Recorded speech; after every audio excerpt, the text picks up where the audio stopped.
When I start this YouTube, welcome to my YouTube channel, Better Monday Fasting. In this video, I'll be sharing my ideas about keeping a fasting journal and why it's important. So, before getting started, I want to make it clear that nothing I share in this video or on the channel is medical advice. So please do your own research. Fasting has helped me a lot at all levels of life, and but it's a practice that touches your health. So you have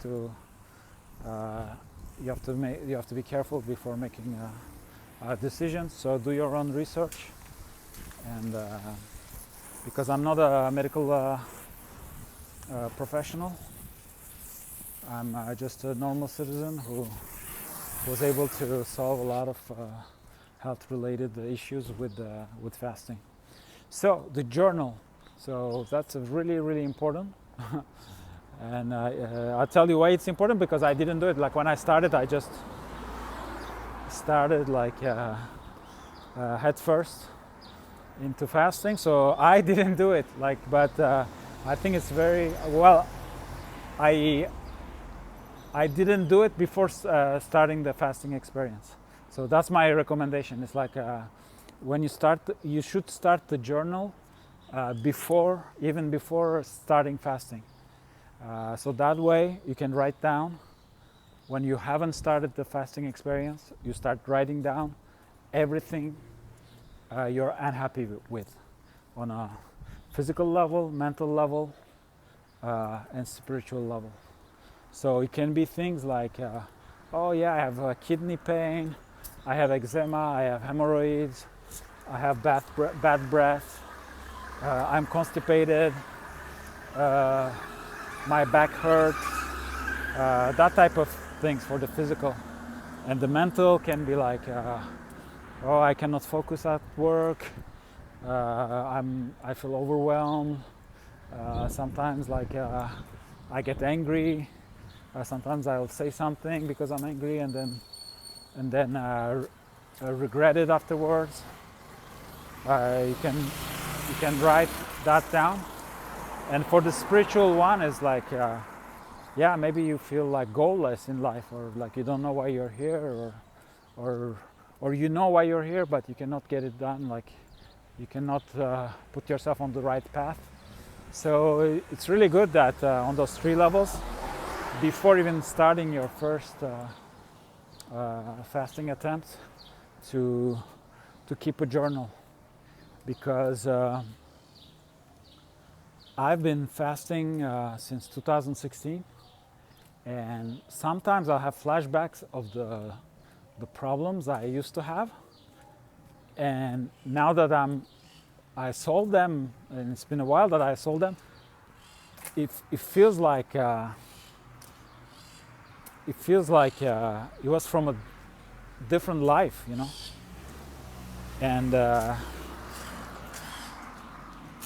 And that's very important to write them down, because the thing is, like, we have tendency to get used to feeling good, you know. So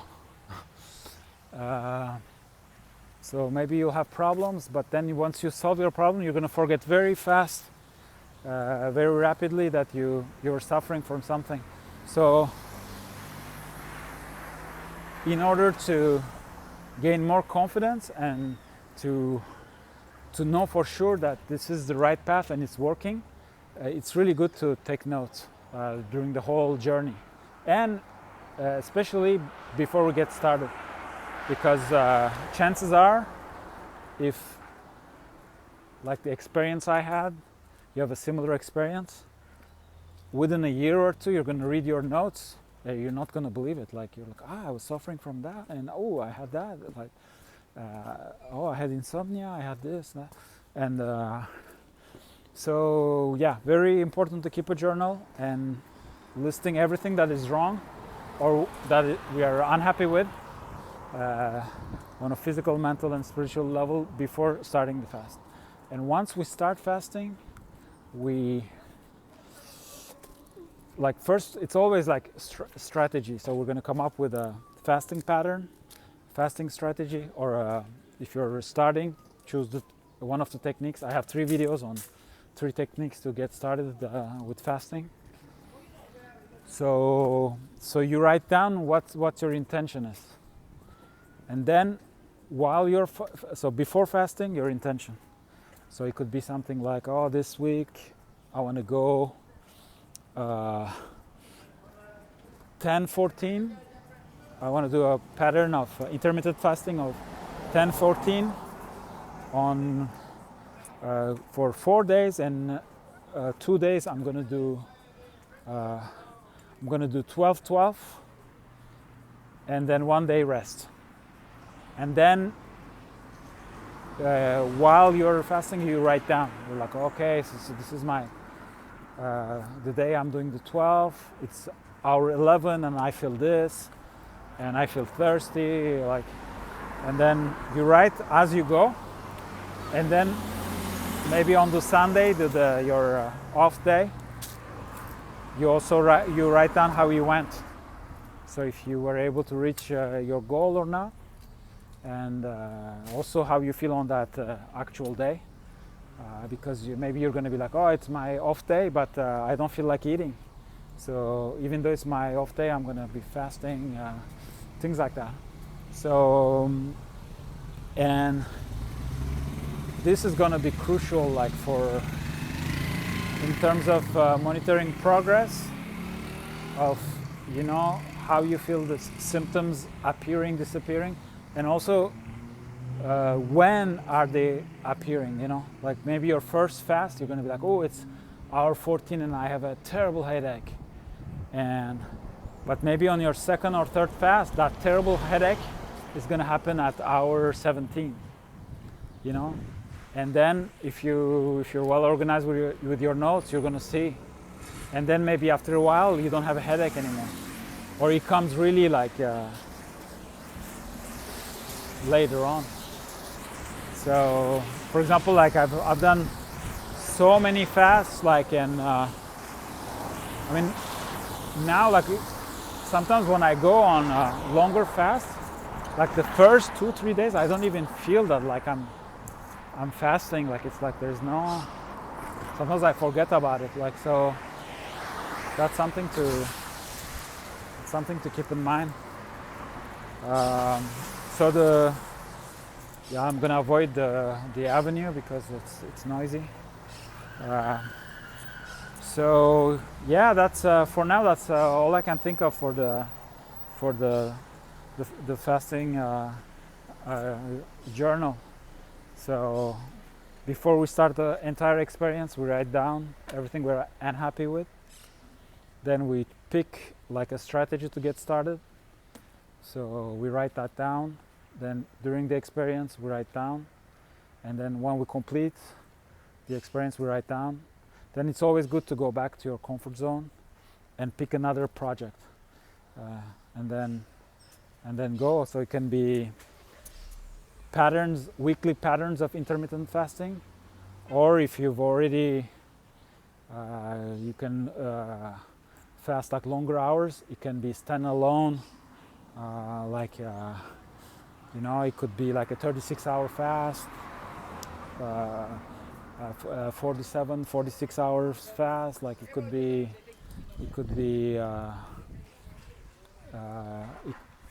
more like longer fast. 72, like the 72 is a pretty magic one.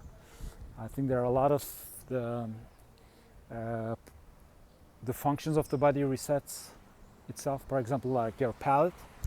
When I do the 72-hour fasting, it recalibrates my palate. So the advantage with that is that you're gonna need less sugar and less salt to give you the same pleasure. So it's very interesting in that term. In those, like when I used to eat out a lot. So I'll do a 72-hour fast, and then I will go to a restaurant, and I could not, like, everything will be too salty, too sugary, like, yeah. So, and I think it's not only limited to the palate. I think there are other, like the 72. It's a good one. I've seen a testimony on YouTube from a patient who was suffering from diabetes type 2, and the guy did a 72-hour dry fast, and he got rid of, it's a French guy, he got rid, if I find the video, maybe I put the link below, and he got rid of his diabetes type 2. So it's pretty impressive, and it's with a little bit of training, like 72, it's doable depending on your,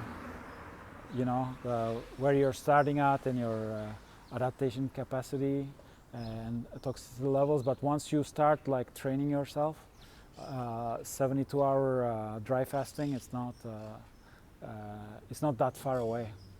So yeah, so that's for that's it for the journal, the fasting journal. Very, very, very, very important. And also, yeah, like in your journal, you have to put the hours, like that's, like how many hours you're fasting. You're always keep track of your fasting and eating windows, and how does it feel? Like the feeling is very, very important, because with that we're also gonna we can interpret what the body is doing, what the body is trying to communicate us. Those are like really good clues to know what's going on. I mean, it's hard to know for sure. Like I said, myself, I'm not a doctor, I'm not a physiologist, but with experience, we're starting to get a good idea of what's going on depending on the symptom we're experiencing, and also like the symptoms, how we feel, all that data. It's going to help us to prepare the next the next mission, the next fasting cycle. So it's always like that. Like, so we have a strategy, and then we apply, on the ground. Then we see how the enemy reacts. So in this case, the enemy is like the body, it's not or the opponent. So then we see how things go, and then we retreat. We go back to the comfort zone, and we're like, okay, we did this happened. We learn this from like this experience. We learn all these new things, and now we believe that what we need next is the next fasting pattern or a fasting project, and that way we go. Like, so it's so with fasting, the intellectual side of things, it's very involved. Like, because we have to collect data from our experience, and then we have to have a good interpretation of that data and come up with new strategies to move forward. So yeah, that's all I can think of for the fasting journal for now. So if I have other ideas, I'll probably shoot more videos. Yeah, I'm doing these videos really on the fly, without editing. So yeah, also keep in mind, like, yeah, English is my third language, and I learned it pretty late in life. Like, I was like 24 when I moved to the US, and then I lived there like 11 and a half years, and I think my English back then was had a pretty decent level. So I graduated from college and everything in the US. But then for the past like 13 years or so, like I don't have much opportunity to speak. I write. I mean, my writing is I think it's pretty decent. Even when I was in college in the US, sometimes I'll wait for the professor. Like, they will give me my the feedback on my essays, and so I will catch them and be like, hey, you said that, like how can I improve? And several times it happened to me that they were surprised. They're like, oh, you're a foreigner? Because they were like, oh, because reading you, I thought you were a native, not a Native American, but a native speaker. And so yeah, so the language it's somewhere in the mind, but like I've noticed that watching the first videos, I'm making lots of mistakes, like English mistakes, that grammar mistakes, like the tenses with the, but it's just that yeah, because I'm doing this YouTube thing and I haven't spoken the language for a while, and then I'm thinking about fasting.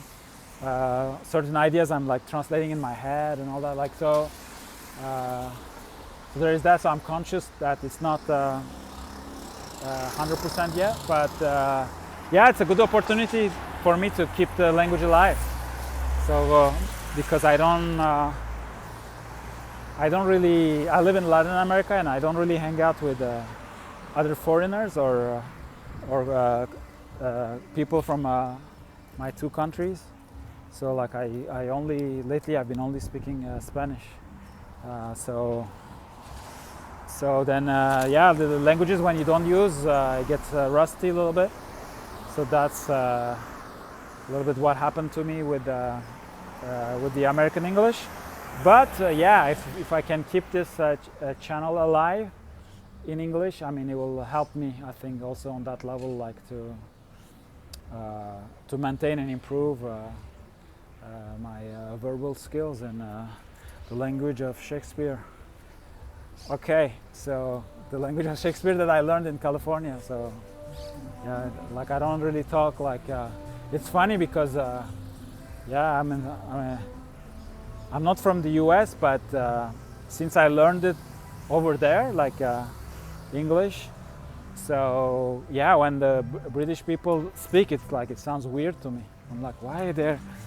And sometimes I follow. I'm a soccer fan, and sometimes you have those like third division Scottish league, and you know the manager is talking, and I'm like, is this Arabic or like what language is that? Like it's very, yeah, English. Like depending on like Great Britain, like depending on where you come from, and it's a whole different language than the American English and the English of. I mean, I wouldn't say Californian English, but I mean that's where I learned. So for me, it's like California, like the accent, and that's the base. The same with Spanish. Like Spanish, I learned while I was living in San Diego, and I learned with the Mexicans. So then I traveled all around Latin America, and it changes every country. It's like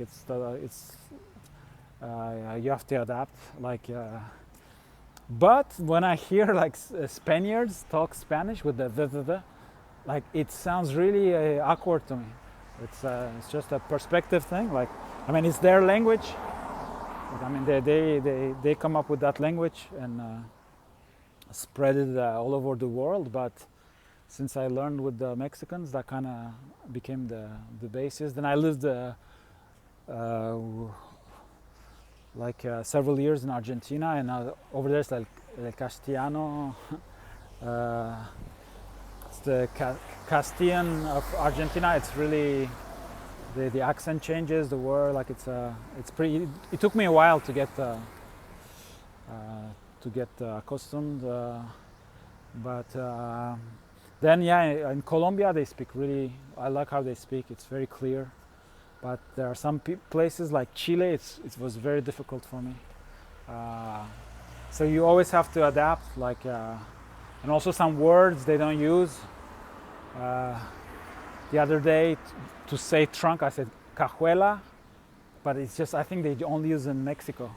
Or like I say, I'll say órale, or I say ahorita, and yeah, like they don't. So they spot you, they're like, oh, you're Mexican, like you know, it gives you away, and so that's the challenge. Like once you learn Spanish, that's not enough. Like you have to adapt, and the vocabulary changes, and accent is changing. But that's another topic. So yeah, that's it for the journaling. So yeah, if you haven't started your fasting journey, yeah, you can pick one of the techniques. Start your journal,